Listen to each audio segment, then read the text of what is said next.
Hello, everyone. Happy Wednesday. Most of you know me. I'm Sally Rice from Heartspace Development, and I work with women who are transitioning from the corporate world to working for themselves. And this is part of my Women in Business Live in Conversation series. And today I'm joined by Tam Goldsmith, who is the brand designer. Thank you for joining me, Tam. Oh, it's my pleasure, Sally. Hello to everyone watching. And I'm going to apologise ahead of time. My husband is in the office with me and I have told him to stop whistling, but he's got the urge. You might hear a few tunes in the background. I love it. So Tam and I were having a little bit of a chat before this, but Tam, do you want to start us off by telling us a little bit about your career journey from working as an employee, and then obviously now you have your own business, and how that journey and how that transition was for you? Of course. So I have been working for myself for a while now. I came out of employment in December 2008. So it's been quite a while, and it's been quite a journey. I'm a trained graphic designer, so I've been a graphic designer all my adult life, and I have worked in various businesses and scenarios. So I've worked in advertising agencies and design agencies, both big and small. So I've worked in a really large, really well-known advertising agency in South Africa, but also a really small boutique one. I then ended up in the franchising industry, where I ended up running a marketing and design department for a really large international franchise brand. And from there, that was when I kind of left my corporate life. Was at the end of that career, I ended up, we were both made redundant. My husband and I were working for the same company, and we were both made redundant. And I ended up then going into freelancing for myself. But I also ended up in running a business that I freelanced and did my design for. So my husband and I took on a business from there, and that's how we ended up into self-employment and working for ourselves. Yeah. I freelanced for a few years because at that point we then decided to have a family. I've got 3 small boys, and although design is in my blood, and making things look great is in my blood, I couldn't stop. So I did carry on working for friends, working for family, and now the dog's going to bark as well. Apologies. I can hear her grumbling underneath. So apologies if I've got to quickly mute myself to let her out. So I'm now sort of coming through having a family. I wanted to do something a bit more serious for myself. I'd given my all to having the kids and to the kids, and I just wanted something that was more for me. I really wanted to make myself feel proud, and because design is what I lived and breathed for so many years, it felt an easy move to go into that. And that was when I opened up the business now called the Brand Designer, and that is where my heart, my soul, and my passion is within that business, and that's been going now for about 3 years. Brilliant. So it has been a bit of a journey, and I bring a lot of experience in various fields and various life experiences with me. But yeah, that's just what we can add to it. So it's great. I think your journey is probably similar to a few people watching, insofar that people tend to do what they did in their corporate job as a freelancer, or like I did as I still do as a consultant, a way of almost as a, for want of a better phrase, a halfway house between being employed and obviously having your own business. Is that kind of how it felt like for you? Did it still feel like? Yeah, so for me it was really hard because I'd lost my confidence in having the kids. I'd completely, although I'd been freelancing, taking it seriously and going out and networking and putting myself out there, it had really knocked my confidence. And because design was what I knew, I felt that was an easy, it eliminated that step. That step was easy to know what I was going to do. I mean, I did sit and, I had all sorts of things. I was going to go back into training. I was going to do a career change. I had all sorts of plans and thoughts that went through my mind. But once I'd researched them and taking my situation and being in a family with small kids, I couldn't it was that battle of, do I put them aside and dive into training and learning something new, or do I go with something that's familiar? So at least I can spend time with my kids and my family, and that frees that time up for me. And that is how I made that decision. And actually, I'm so pleased that I did, because I love my job now. I absolutely adore what I do and the clients that come through my door. So I'm really pleased that did happen in that way. So absolutely. Yeah. It's one of the things I mentioned yesterday on a post actually about obviously the advantages that come with working for ourselves, and obviously having that flexibility. And for you, it's, having that time, with your family and with your children, and, having that choice of how we work and making our work suit our life rather than the other way around, which is to be sometimes obviously in the corporate world. So, and you mentioned there about, which I'm sure a lot of women can identify, and I certainly can, with regards to, when we come away from working for a company where we're very much part of the corporate identity and working for ourselves, and in terms of putting ourselves out there. And we mentioned it earlier actually before we came live, around the kind of imposter syndrome of putting ourselves out there. And this, I think, this will lead into the conversation that we were before about our personal brand. How was that for you? I mean, you said it was a little bit of a challenge. Like, how was that period for you? So my challenge was, and this is a challenge for me, is going into employment and being an employee. I am just one of those people that will give my all for an employer. I will literally, once I'm in a role, I will live and dream that role, and I will be determined to get that role right. I will be determined to make it a success. And for me, that was really hard when, although it wasn't a choice. I was made redundant in my position because of various things that happened. And for me, then going back into employment, that was a really scary thing, because I think I realized that had been broken, that me having to live someone else's dream. To go back into that has been a really scary thing for me over the years. And I think that is why I've strived to thrive. You see what I did there? I have strived to thrive in being self-employed and being my own boss, because I just know that if I'm not living the dream for me, if I'm not living and breathing and striving to thrive for me, I will end up doing it for someone else. And that's a really hard place for me to be in. And whether that comes from just training over the years of being employed for someone, that's what they train you to do. I don't know where that comes from, but being self-employed has definitely been a good move for me mentally, for me personally, and for me to be able to just spend time doing what I want to do with who I want to do it, and working the hours when I want to work them. So no, 100%. I think it's very hard now, and certainly I think this for myself.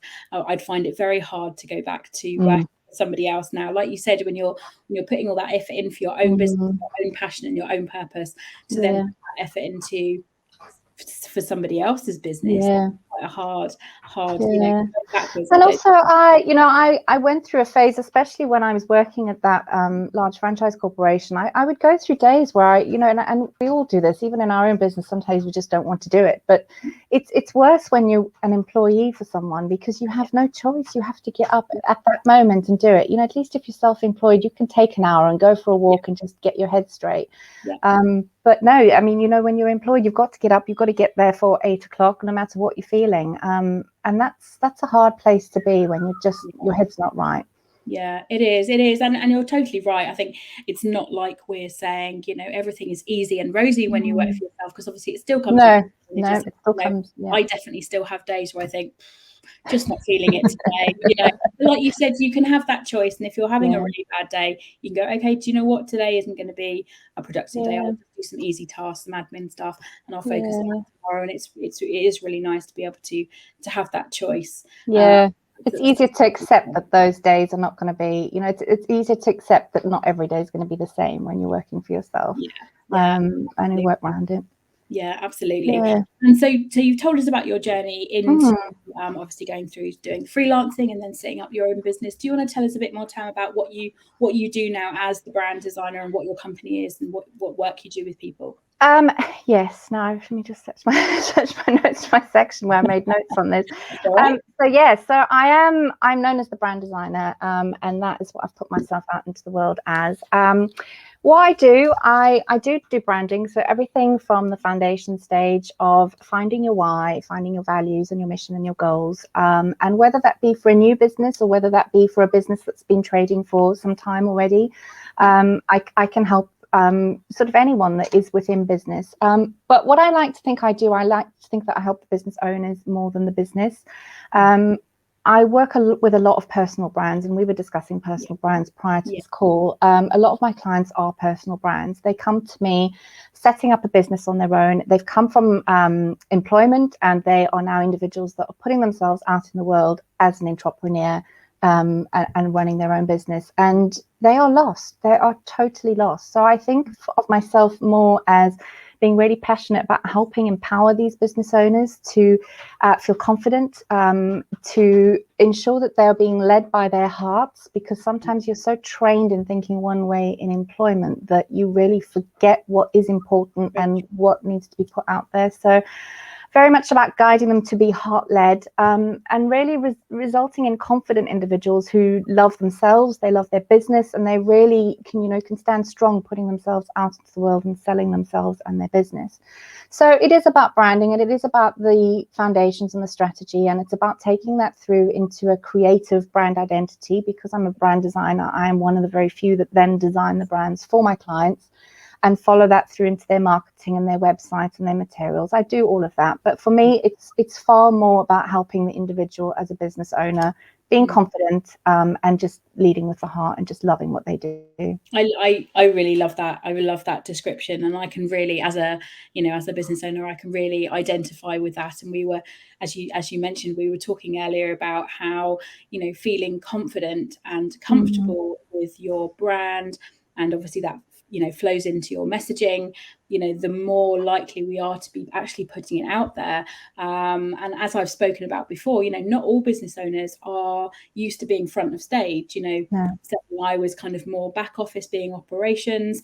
I wasn't used to selling or pitching myself, rather than pitching an idea, pitching a business. And but I think the more confidence, the more comfortable, like you said, you are with your brand and how you're presenting yourself and what you're saying, the more likely we are to do it, which means the more likely you are to be successful.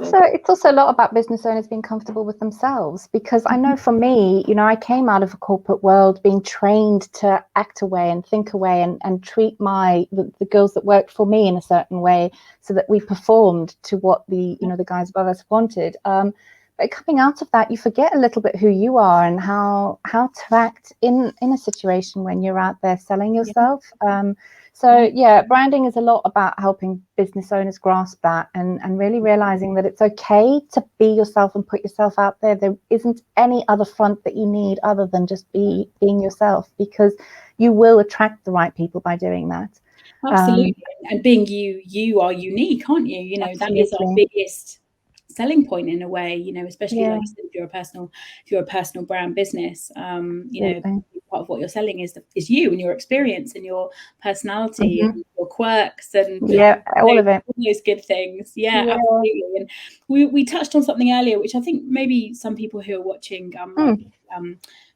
wondering about, or have gone through this debate, and it was something I've certainly still going through, is obviously the separation of yourself from your company in terms of your branding and your messaging. So obviously, looking at us today, so I'm Sally Rice, but I'm also Heart Space Development. You're obviously Tam Goldsmith, and you're also the brand designer. And we both work in businesses where it's very much about a personal approach, and we work with individuals on a one-to-one basis. And what's your kind of take on that, Tam, in terms of we're both saying I definitely don't have it nailed yet, but in terms of like being a person and having more of a company brand, what's your kind of advice? So we did talk about this earlier, and yes, I have actually I now put myself out there just as the brand designer, but I have gone through a phase where I was Tam Goldsmith, the brand designer, and in my logo and in my identity they had equal placing. They were of equal size and equal dominance, and I couldn't decide which to go forward. Sorry, I'm very conscious of my ear clinking against the microphone. So in terms of that, and I do have clients that come to me and say, Tam, what do I call myself? Do I call myself Sally Rice, or do I call myself Heart Space Development? And my answer to that is, it is again a very personal thing. again, it boils down to confidence. I've got clients that love the idea of just calling themselves their name, and I've got clients that feel really icky about it. And again, I think it's just how they are themselves within. Do they love who they are? Are they proud of who they are? Are they proud of what they're putting out there? The ones that feel a bit icky, I find there's usually something within that they need to kind of deal with that is making them feel in that sense. But then it also delves a bit deeper into the business side of things. If you're planning on selling your business one day, then I would tend to say lead towards a more formal name rather than your personal name. But if it's going to be just you, so for instance, we were talking about yourself in this conversation earlier, Sally, and you go out and you mentor business owners. And if it's going to be just you who is going and putting themselves out there as an expert, then I think your name is a really wise decision to go with, because it's elevating yourself, it's giving you the credibility and showing that you know what you're talking about, and giving you that expertise level. But they can work together. Remember, you are your business, and for businesses that don't have huge teams, if you are just your business, by all means, bring your personal brand, bring your personality into your more formal name, because again, you need a face to your brand, and that is what's going to connect with people. In the modern age, we're looking to connect with humans, and people buying into us will want that human element to your brand. Oh, 100%.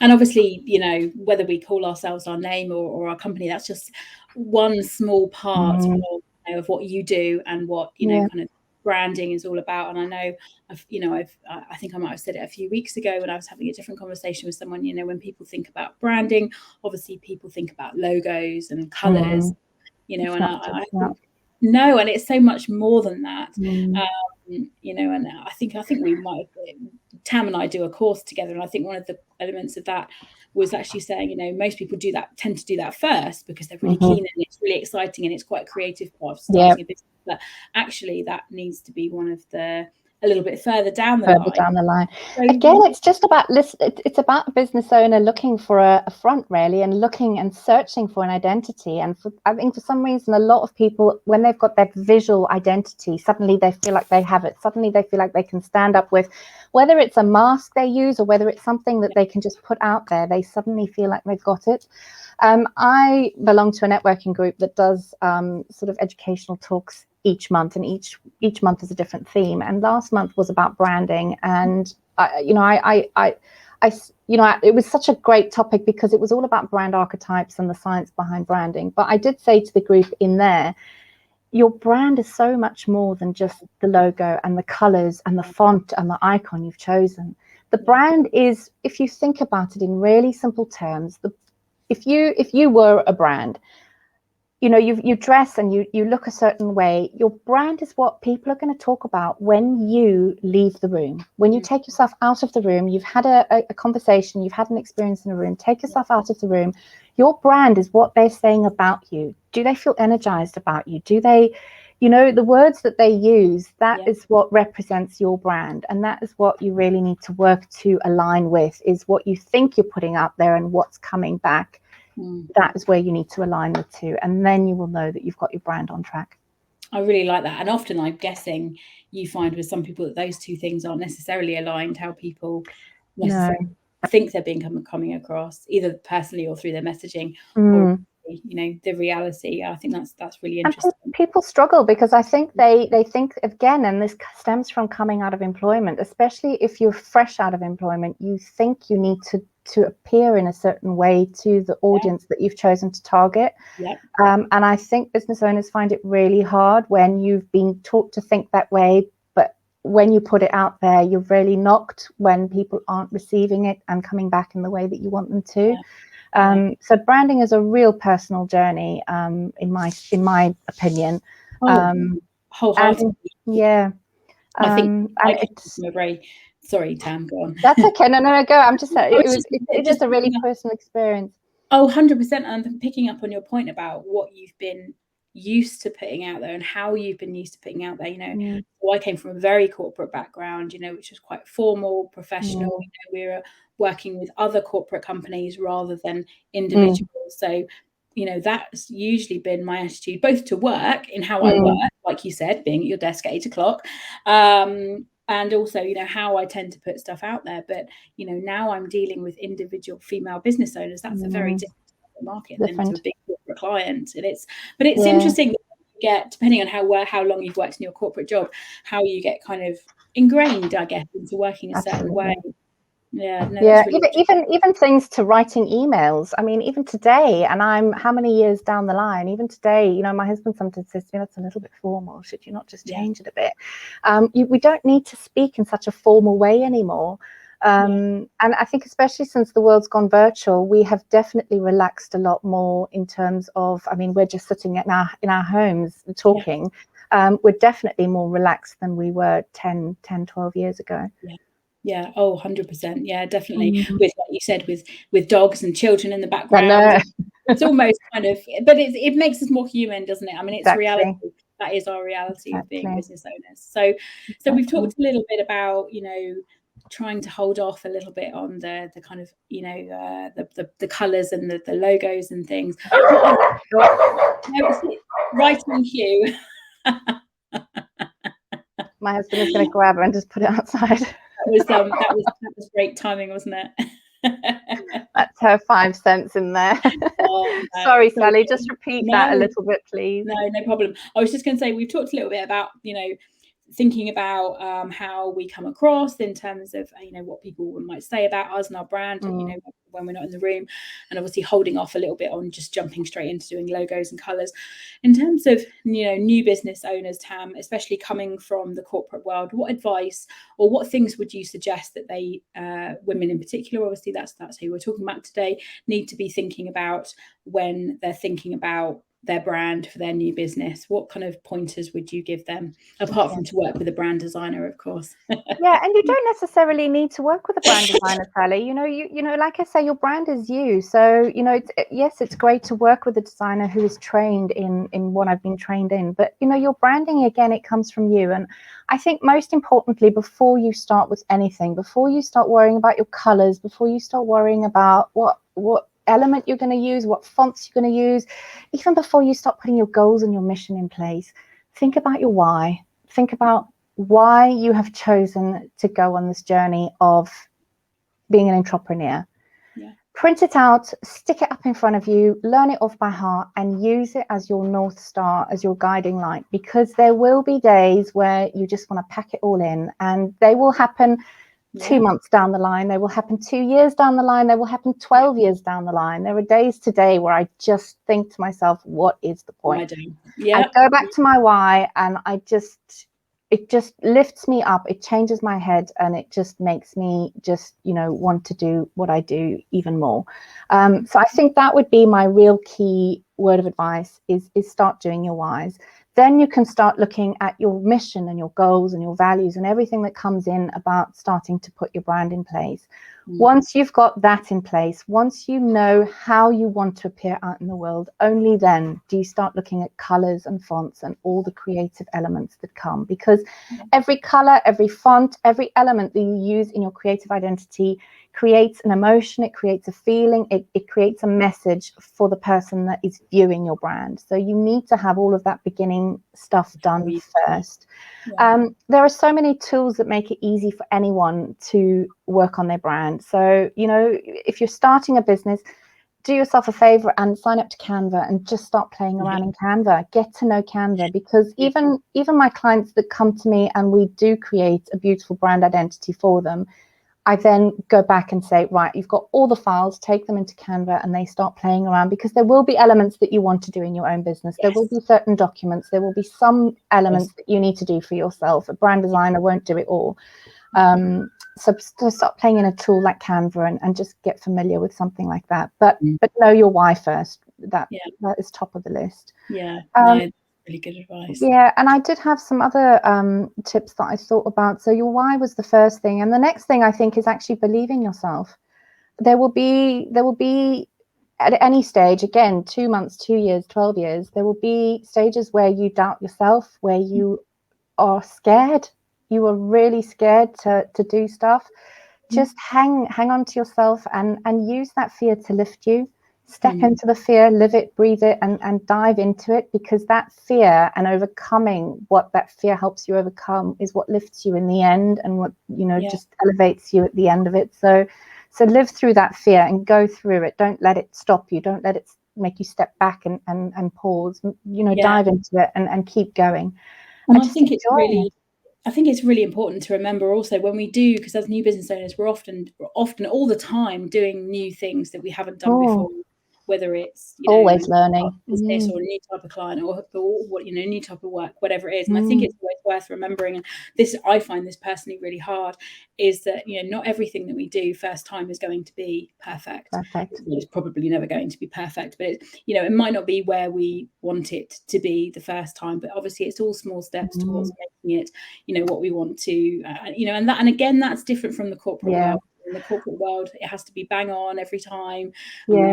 Things a certain way, whereas you know doing graphics and Canva, that's definitely not my strong point, but I give it a go, and you know, over time I'm sure that will change. I think it's reminding of ourselves of that all the time. Absolutely. And just also enjoy you've chosen to go on this journey of working for yourself. Enjoy every moment of it, because it's magic. It really is, to be able to say that you work for yourself, be able to just have these flexible hours to work the times that you want to work. Is just, you don't always see how magical it is, but it actually is such a gift. So just enjoy it. I love it while you're doing it. I love your passion comes across what you do really clearly, Tam, which is really nice. And that's the thing, isn't it? You know, we do what we do because we love it, and we have passion, and we have purpose for it. And yeah, that's the best place to be. It was lovely talking to you. Oh, it's been an absolute pleasure. I'm sorry about the dog and the husband whistling in the background. That's all right. That's just reality, isn't it? It's just reality. For everyone, anyone watching this will be we're thinking the same. So no worries at all. But no, it was lovely to speak to you, and thank you for your insights and you're most welcome. And I hope that's been useful to anyone watching. So yes, thank you everyone. Thank you for watching. Thank you. Thanks, Sally. Okay.